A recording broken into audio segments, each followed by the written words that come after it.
बहुत ही ध्यान से सुनिएगा और आनंद भी लीजिएगा कहानी का और साथ साथ शिक्षा भी मिलेगा। तो चलिए कहानी को प्रस्तुत करते हैं। मुल्ला नसरुद्दीन तुर्की में रहने वाले एक बुद्धिमान दार्शनिक थे। उनके किस्से कहानियों के लिए उन्हें जाना जाता था। ओशो अक्सर अपने उपदेशों में मुल्ला की कहानी के किस्सों का जिक्र किया करते थे। अब बात आती है मुल्ला जी का प्रवचन का।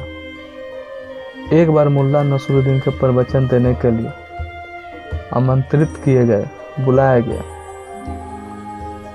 मुल्ला समय से पहले ही पहुंचे और स्टेज पर चढ़ गए और उन्होंने बोला,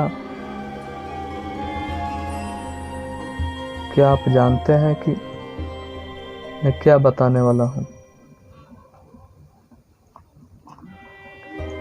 मुल्ला ने पूछा। तो नीचे बैठे सारे लोगों ने बोला, नहीं, हमें नहीं पता कि आप क्या बताने वाले। यह सुन मुल्ला जी नाराज हुए तो बोले, जिन लोगों को यह भी नहीं पता कि मैं क्या बोलने वाला हूँ, मेरी उनके सामने बोलने की कोई इच्छा नहीं है। और ये ऐसा कहकर वो स्टेज से उतरे और चले गए। उपस्थित लोगों को थोड़ी शर्मिंदगी हुई और उन्होंने अगले दिन फिर से मुल्ला नसरुद्दीन को बुलाया भेजा। इस बार भी मुल्ला ने स्टेज पर पहले ही आए और वही प्रश्न दोहराए, क्या आप लोग जानते हैं कि मैं क्या बताने वाला हूं? इस पर लोगों ने हाँ में जवाब दिया। हाँ, हम लोग जानते हैं आप क्या बताने वाले हैं। इस पर मुल्ला जी ने बोले, बहुत अच्छे, जब आप पहले से ही जानते हैं तो भला दोबारा मैं बताकर आप लोगों का समय क्यों बर्बाद करूं। यह बोलकर मुल्ला जी आज फिर वहां से निकल गए, स्टेज से उतरकर। अब लोग थोड़ा क्रोधित हो उठे और उन्होंने एक बार फिर मुल्ला को आमंत्रित किया। इस बार भी मुल्ला ने वही प्रश्न किया सभी लोगों से कि आप जानते हैं मैं क्या बताने वाला हूं। इस बार सभी ने पहले से योजना बना रखी थी कि इसलिए आधे लोगों ने हाँ और आधे लोगों ने ना में उत्तर दिया। इस पर मुल्ला जी बोलते हैं, ठीक है, जो आधे लोग जानते हैं मैं क्या बताने वाला हूं वो बाकी आधे लोगों को बता दे। और फिर मुल्ला जी स्टेज से उतरे और निकल गए। इस पर लोगों ने बहुत ही क्रोधित हुए और मुल्ला जी को फिर वापस नहीं बुलाए। होता है एक पड़ोसी मुल्ला नसरुद्दीन के द्वार पर पहुंचते हैं, बोलते हैं, मुल्ला भाई, उससे मिलने बाहर निकले। मुल्ला, क्या तुम आज के लिए अपना गद्दा मुझे दे सकते हो?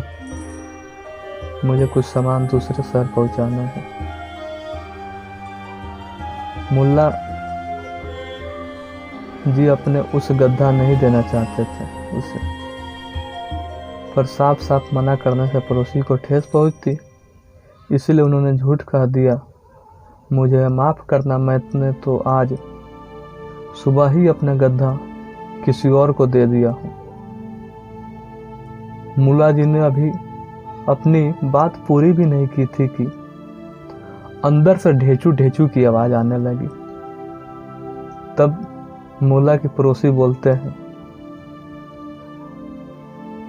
गद्दा तो अंदर से बंदा चिल्ला रहा है और आप बोल रहे हैं कि हमारे पास गद्दे है नहीं, पड़ोसी को दे चुका हूं। इनका जो अगला पड़ोसी है चौंकते हुए बोलते हैं। तब तक मुल्ला जी क्या बोलते हैं बिना घबराए हुए, तुम किस पर यकीन करते हो, मुल्ला पर या गद्दा पर? पड़ोसी बेचारा चुपचाप वापस चला गया। तो ये थे मुल्ला नसरुद्दीन के किस्से। और इसलिए बोलते हैं कि ना देने के बहुत बहाने हैं और देने के कोई नहीं बहाने। तो दोस्तों, इससे हमें ये शिक्षा मिलती है कि जिसके मन में ना जो चल रहा है उसको कोई नहीं बदल सकता। जिसने ठान लिया है कि मेरे को यही करना है वो करेगा ही करेगा।